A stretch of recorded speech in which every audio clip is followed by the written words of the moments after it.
Hai guys, ini ketemu dengan Dita. Yeay. Aktor, serba bisa, multi talent. Amin. Thinking extrovert golongan darah A.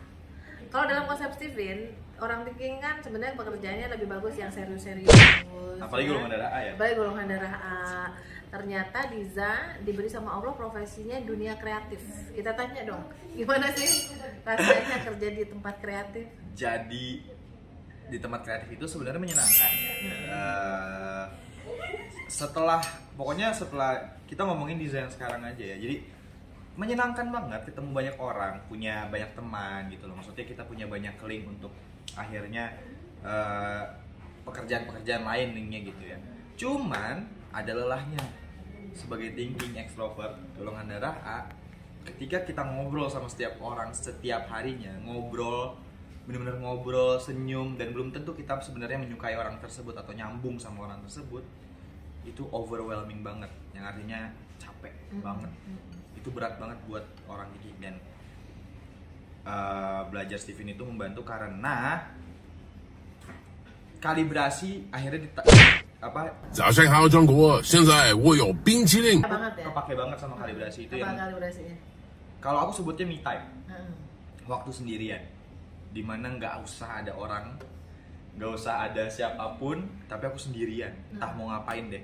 Atau mungkin kadang-kadang aku sebutnya healing. Healing tuh misalkan kayak bisa loh aku sendirian atau ajak temen satu ke Sentul. Pokoknya tetap jalan-jalan. Tetap jalan-jalan dan ngelihat ijo-ijo gitu. Tapi yang penting nggak banyak orang ya. Yang penting nggak banyak orang, mungkin 2 atau 3 orang boleh lah, cuman jangan banyak orang. Dan itulah ketika aku akhirnya merasakan rilis lagi, bisa ngobrol lagi sama orang. Dan bahkan mungkin yang lebih cepatnya lagi adalah contohnya misalkan aku kan jadi salah satu host kan, pembicara lah, presenter.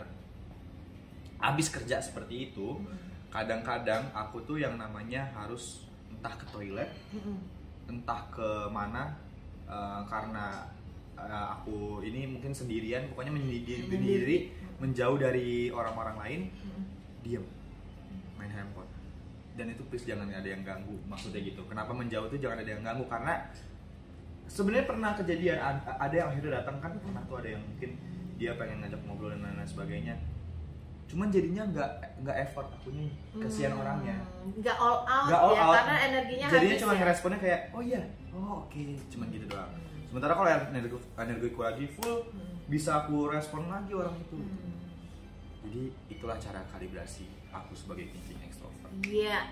Kalau sama feeling beda lagi ceritanya. Cerita Sal. Oke, kan kalau misalnya Bang Diza dibilang kalau misalnya udah capek, me time sendiri kan, kayak sendiri nggak mau ada yang ganggu. Kalau misalnya aku emang sih beberapa waktu kalau memang lagi capek pengen sendiri, tapi lebih sering kalau misalnya udah stres, udah capek nyari orang buat curhat kayaknya. buat cerita. Iya. Ternyata beda ya. Berarti jangan deketin thinkingnya lagi kalibrasi. Iya. Yang ada nggak ada efeknya, iya nggak sih? Iya. Aku cuma butuh waktu buat cerita apa terserah, apa aja random. Entah dia yang cerita, terserah lu mau respon atau enggak. Yang penting udah temenin gue, udah gitu aja. That makes sense banget sih sebagai orang feeling. Sekarang gini pertanyaannya Mama ke kalian, dua anak Mama ini. Gimana kalau misalnya thinking sama feeling mesti jadi teman deket? Kan satu kalibrasinya mesti ketemu orang, yang satu harus menyendiri. Kira-kira harus ngapain tuh? Kalau aku ya, karena pengalaman ini kan satu punya adik, ini kan feeling. Terus kedua pernah punya temen sosok mother figure juga lah. Itu juga dia orang feeling.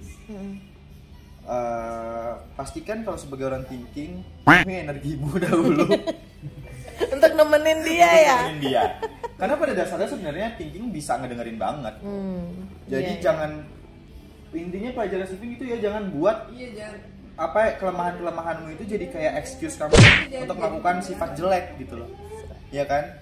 Jadi jadikan itu sebagai oh iya, tahan, maklumin dulu gitu. Ngertiin keadaan sekitar juga. Karena kita mengerti diri kita tuh kayak gimana.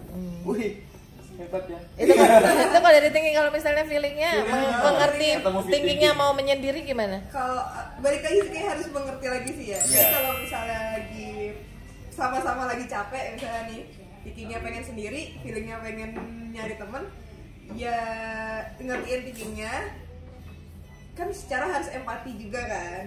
Entah itu nyari teman yang lain atau bikin, kalau emang pengen banget cerita, bikin video sendiri, terus nontonin sendiri. Gitu. Kalau memang ternyata temennya thinking ya. Cerita sendiri ngobrol depan kaca juga nggak apa-apa. Oke, keren banget ya. I know you because I love you. Jadi kamu, apapun mesin kecerdasan kamu, kalau kamu memang dikasih bakat kreatif dan sebagainya, kerjain, cuma harus tahu kalibrasinya apa. You have to understand about yourself and give yourself the best. Kalibrasi, istirahat, healingnya udah tahu. Jadi kita selalu punya energi ya di sana. Kembali 100%. Gitu. I know you because I love you.